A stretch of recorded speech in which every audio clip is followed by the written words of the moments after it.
Qu'est-ce qui peut faire que tu perdes ton enthousiasme et ta passion? Ça, c'est une bonne question. Cette joie qui m'est offerte tous les jours, comment je risque de la perdre? Premièrement, en ne prenant plus de temps avec Jésus. Moi, je vous le conseille vraiment. 5 minutes, 10 minutes, un quart d'heure, dans votre chambre, ici, dans une église, peu importe. Dans la nature, où vous voulez, mais Jésus, il est avec vous. On appelle ça l'oraison. Et avec la parole de Dieu. Si on perd le contact avec la parole de Dieu, on est foutu. C'est fini, cette joie, elle s'en va. Il y a un deuxième voleur de joie. Moi, je les appelle les voleurs de joie.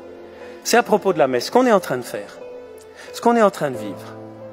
Vous savez qu'un prêtre, il peut perdre sa joie à cause de la messe. Vous savez qu'on peut perdre son enthousiasme. Le Seigneur soit avec vous et avec votre esprit. On a du Père et du Fils. Kyrie les saints, Christ les saints, Christ les saints. Sanctus, sanctus, sanctus,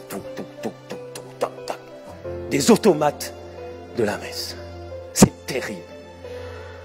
La façon de célébrer, de vivre la messe, pour nous prêtres, diacres, pour vous, si nous ne nous disons pas, comme Mère Teresa, célèbre cette messe comme si c'était la première, vraiment la dernière. Je vais peut-être avoir une crise cardiaque cet après-midi. C'est peut-être la dernière. C'est la seule messe. J'ai qu'aujourd'hui pour aimer.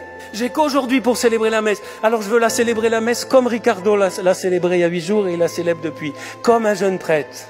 Je veux la célébrer dans l'Esprit Saint. Et je veux entraîner, vous entraîner. Et tant pis si je vous casse les pieds, pardonnez-moi. Mais je veux vous entraîner, vous aussi, que tous ensemble, on soit pas... Le Seigneur soit avec vous. Et avec votre esprit.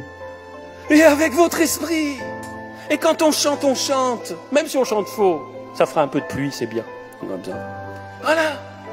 Et que vraiment, on y mette son cœur. Et on vient par habitude, bonne habitude, mais pas par lassitude. Pas par lassitude, c'est valable pour la messe, c'est valable pour toute autre réunion de prière d'ailleurs, mais particulièrement parce que j'ai remarqué que les rubriques, comme on dit, qu'il faut respecter, mais la façon, parce que la messe ne nous appartient pas. Jean-Paul II disait avant de mourir, prêtre de Dieu, la messe ne t'appartient pas, la messe ne vous appartient pas. On ne peut pas en faire ce qu'on veut, ceux qui bricolent et qui font ce qu'ils veulent, non. Je veux pas qu'on me vole ma joie. Parce que, pourquoi? Parce que si moi je perds la joie comme prêtre, eh bien je suis plus contagieux. Et c'est pareil pour tout baptisé. Si vous perdez votre joie, on devient... Regardez, faites un sondage auprès de vos amis. Quelle idée ont les gens non chrétiens, ceux qui viennent jamais à l'église? Vous savez quelle idée ils ont de l'église? Vous savez, vous, quelle idée ils ont de l'église? Demandez-leur.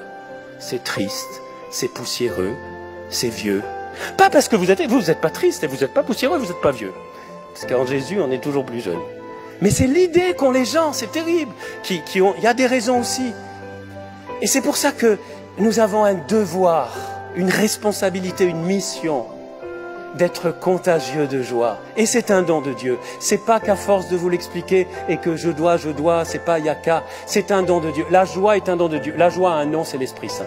Vous voulez la joie? Je veux la joie. Je veux la garder tous les jours, Esprit Saint. Et l'Esprit Saint, attention, hein, ça déménage. Hein.